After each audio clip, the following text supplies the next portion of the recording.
Hello everyone, welcome back to my YouTube channel. आज की इस वीडियो में हम डिस्कस करने वाले हैं फीटल सर्कुलेशन को। फीटल में कैसे सर्कुलेशन होता है प्लेसेंटा के थ्रू, इस वीडियो में हम पूरा डिटेल में जानेंगे और हर एक पॉइंट को डिटेल में डिस्कस करेंगे। तो चलिए देखते हैं।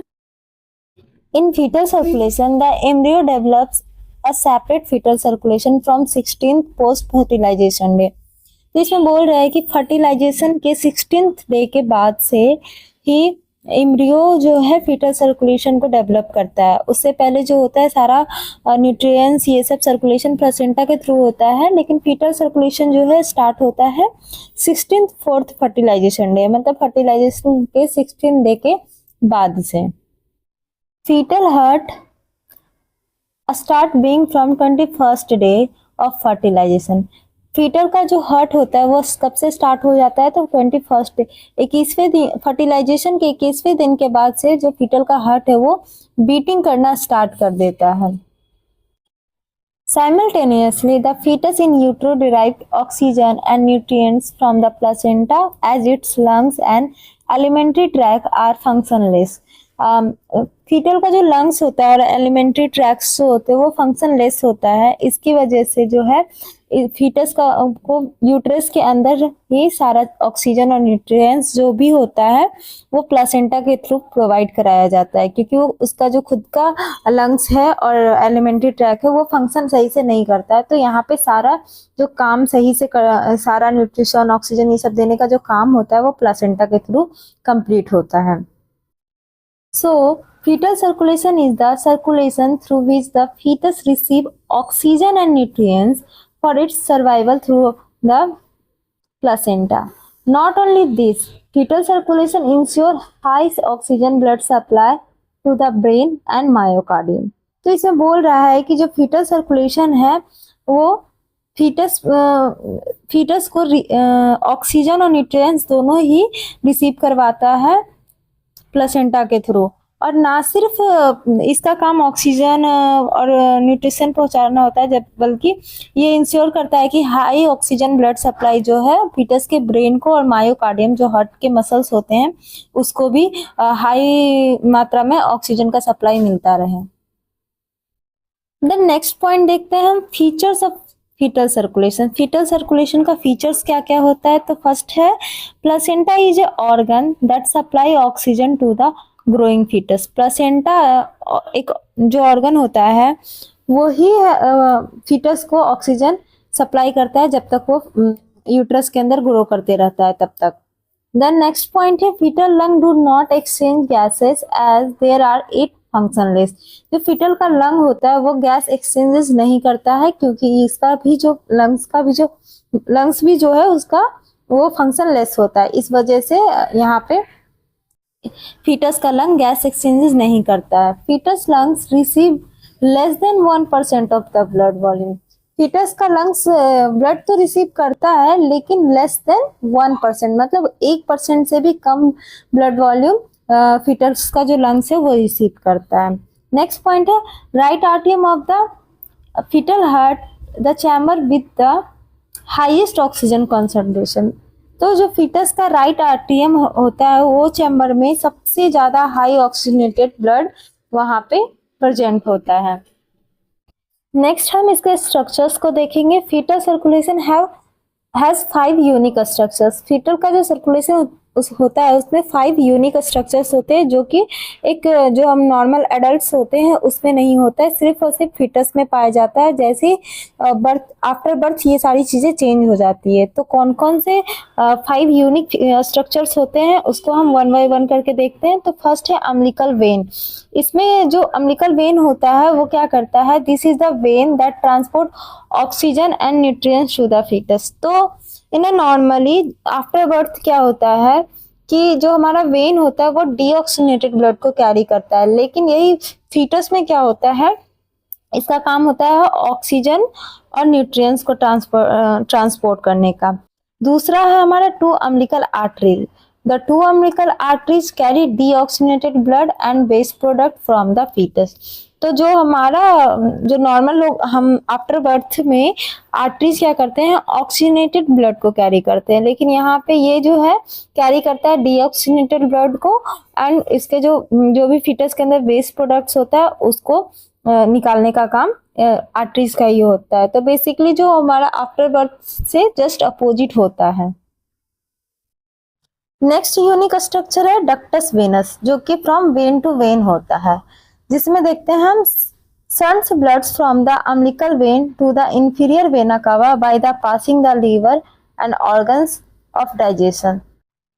तो जो डक्टस वेनस होता है वो लीवर के पास एक संट पाया जाता है, जो कि डायरेक्टली जो यहाँ जो ब्लड पासेस होता है वो लीवर में पूरा ना जाके इसे अम्बिलिकल कॉर्ड से डायरेक्ट इंफीरियर वेना कावा में पास कर दिया जाता है।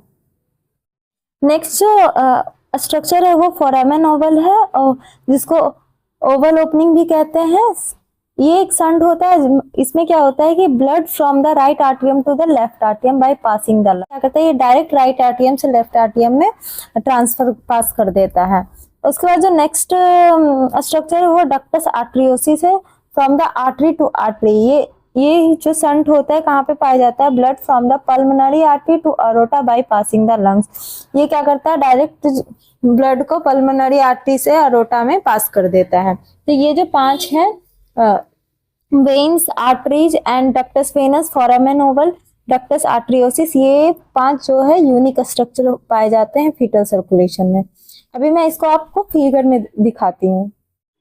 तो देखिए ये है फीटल सर्कुलेशन का एक स्ट्रक्चर है, जिसमें फीटल सर्कुलेशन आपको बहुत क्लियरली दिखेगा। इसमें पहले हम देख लेते हैं, अभी जो मैंने 5 यूनिक स्ट्रक्चर्स को पढ़ा है वो, जिसमें पहला हमारा अम्बिलिकल वेन था, दूसरा अम्बिलिकल आर्टरीज था, तीसरा जो था हमारा डक्टस वेनस था, चौथा हमारा फोरामेन ओवल था, और 5वां जो था हमारा डक्टस आर्टरियोसिस था। तो इसमें क्या होता है, जब यहाँ प्लासेंटा से ब्लड सर्कुलेशन शुरू होता है तो जो हमारा वेन होता है वो ऑक्सीजनेटेड ब्लड को कैरी करता है और लेके जाता है कहाँ, ये लंग्स के थ्रू जाता है, और यहाँ पे जो डक्टस वेनस होता है लीवर में 1% से भी कम ब्लड जो होता है लीवर में जाता है, और सारा का सारा जो है वेन के थ्रू ये डायरेक्ट ही इंफीरियर वेना कावा में इंफीरियर वेना कावा में ये चला जाता है।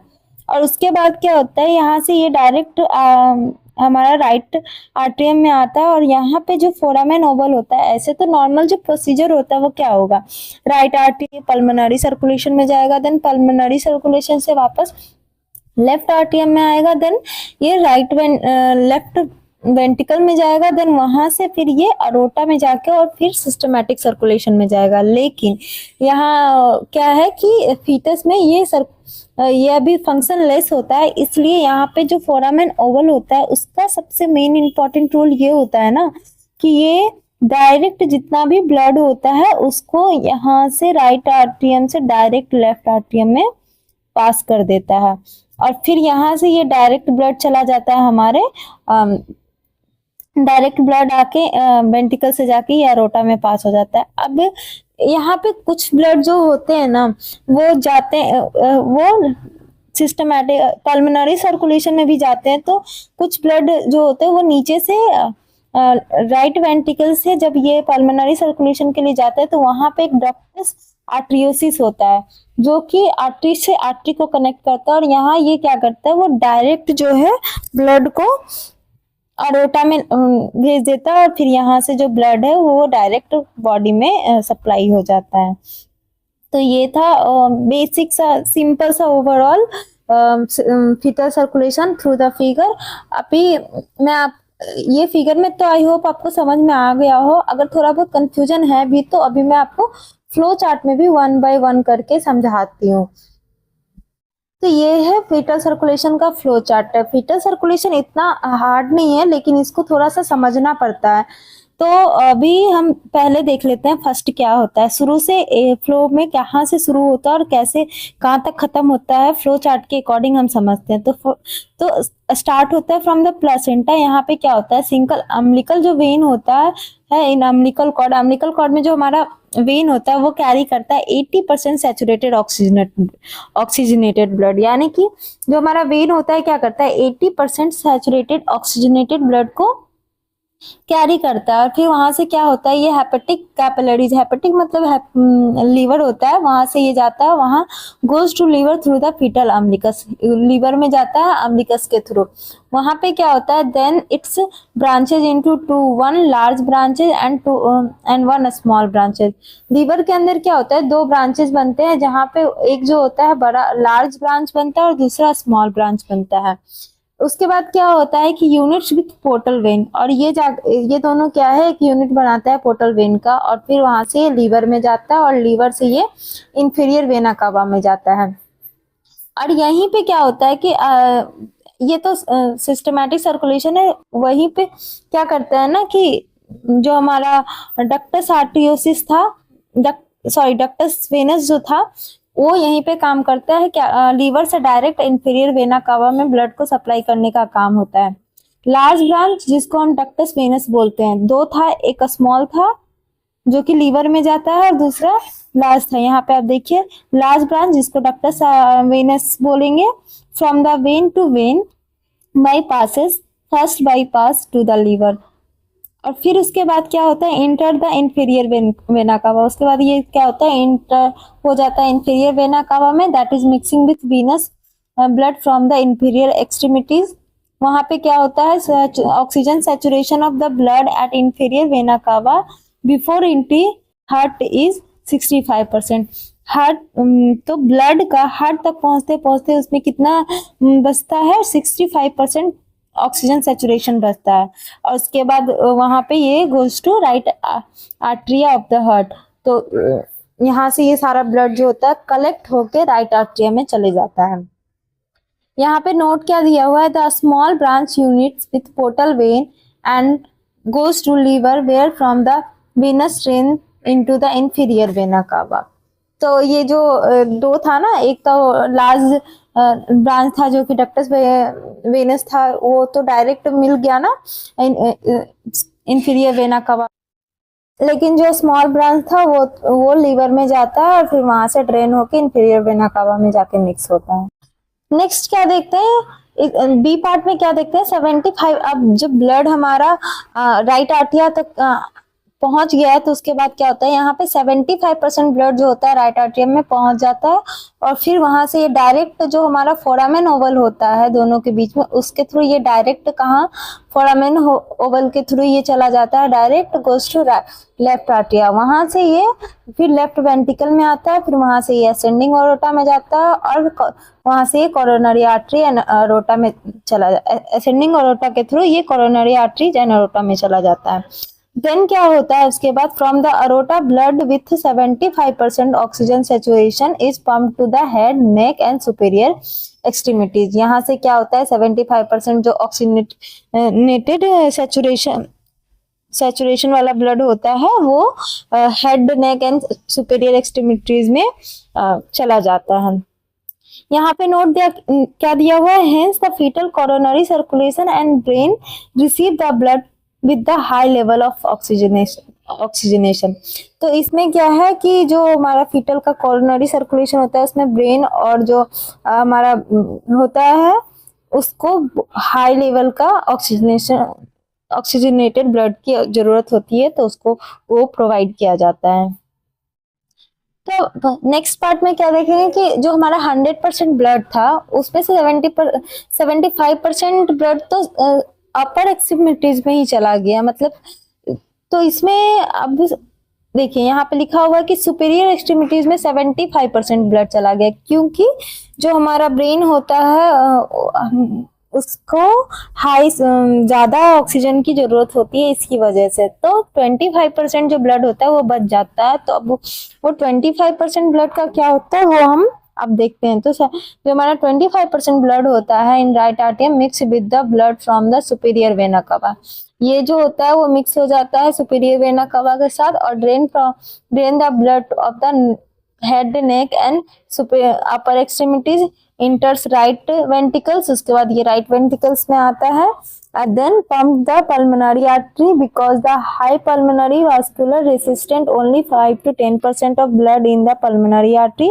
flow to the lungs। तो इसमें क्या होता है कि सर्कुलेशन, हमारा पल्मोनरी सर्कुलेशन भी चलता है लेकिन बहुत ओनली 5 to 10% ही चलता है, तो वो क्या करता है पंप कर देता है पल्मोनरी आर्टरीज को और ये 5 to 10% ब्लड जो होता है पल्मोनरी आर्टरीज में फ्लो करता है लंग्स में। एंड देन ये क्या होता है, this blood goes to the collapse lung in a small part, और उसके बाद ये बहुत ही कम अमाउंट में, क्योंकि लंग्स इमेच्योर्ड है, अभी फंक्शन लेस है तो वो कोलैप्स ही रहेगा ना, तो वहां पे ये ब्लड बहुत ही स्मॉल अमाउंट में जाता है और फिर वो वापस आ जाता है हमारे डक्टस आर्टरियोसिस के थ्रू। Then it's drain back into the left atria by the pulmonary vein, और फिर ये जो है वापस आ जाता है लेफ्ट आर्टरिया में पल्मोनरी वेन के थ्रू। नेक्स्ट पार्ट में क्या देखते हैं, its large part goes to, इसका जो लार्ज पार्ट होता है कहाँ जाता है, डिसेंडिंग अरोटा में जाता है, जहाँ पे संट प्रेजेंट होता है डक्टस आर्टरियोसिस, जो कि डायरेक्ट क्या करता है वो ब्लड को अरोटा में भेज देता है।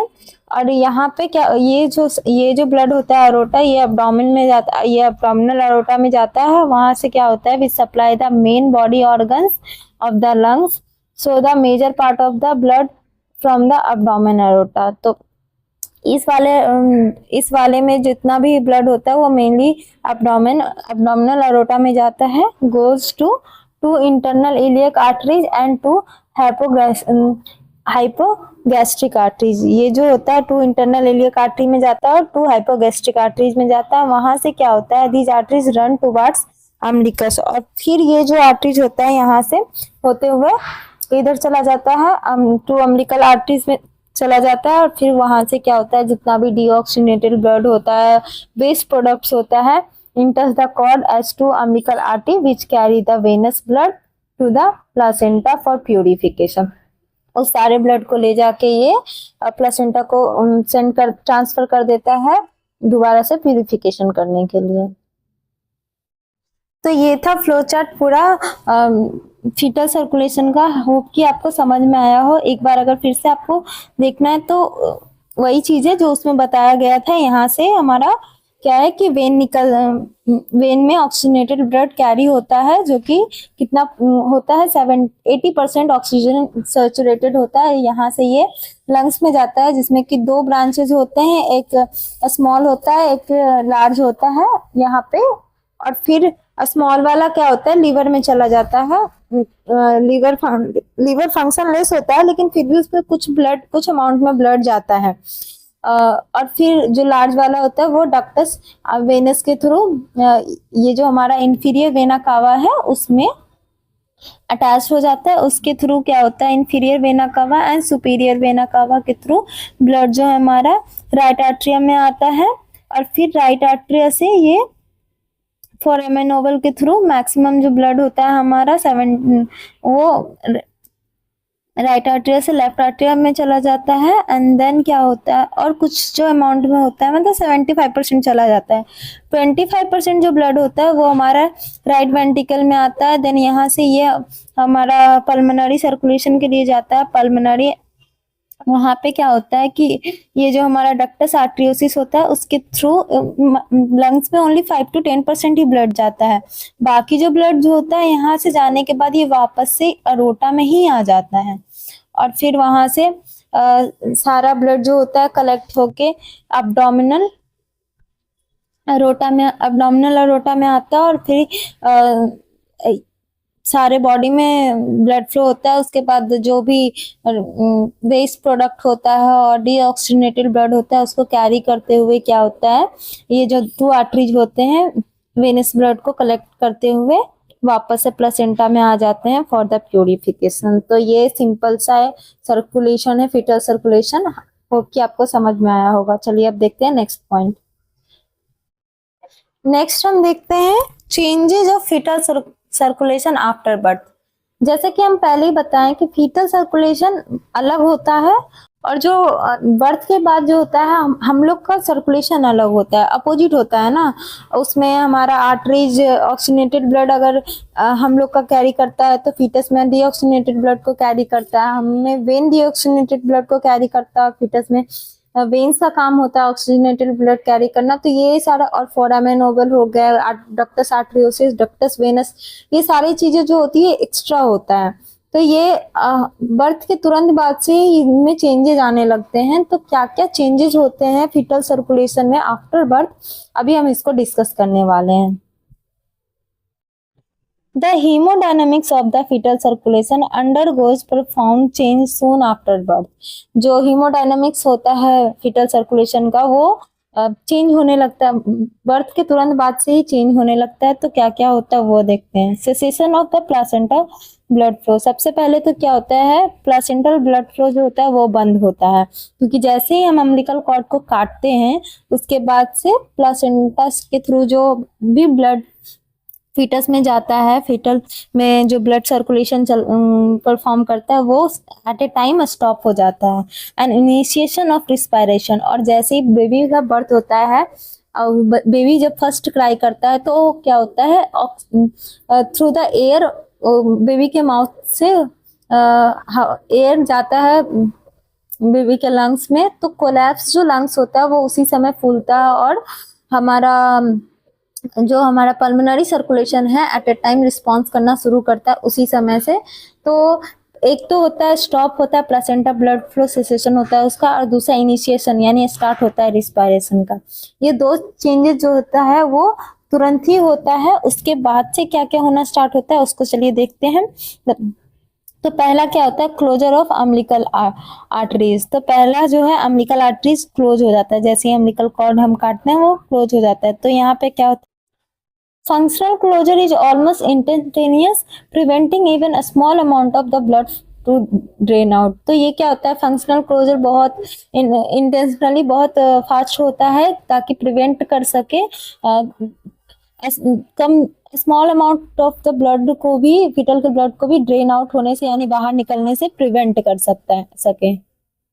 नेक्स्ट है actual application takes about 2 to 3 month. Actual जो वास्तविक रूप से इसका वर्क शुरू होता है वो लगभग 2 से 3 महीने का समय लेता है। Distal part of the umbilical arteries from the medial umbilical ligaments, proximal part remains open as superior vesicals arteries.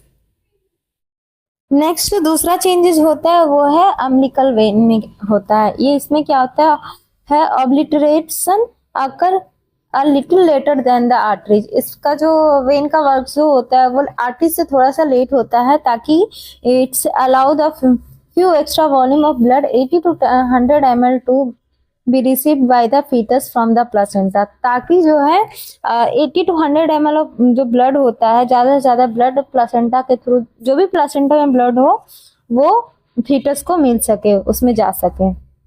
Next है the ductus venous and the venous pressure of inferior vena cava falls, so the right artery pressure। तो ductus Venus का जो venous pressure होता है inferior vena cava में, उसके गिरने की वजह से जो हमारा राइट आर्टरियम का प्रेशर होता है वो भी लो हो जाता है, गिर जाता है।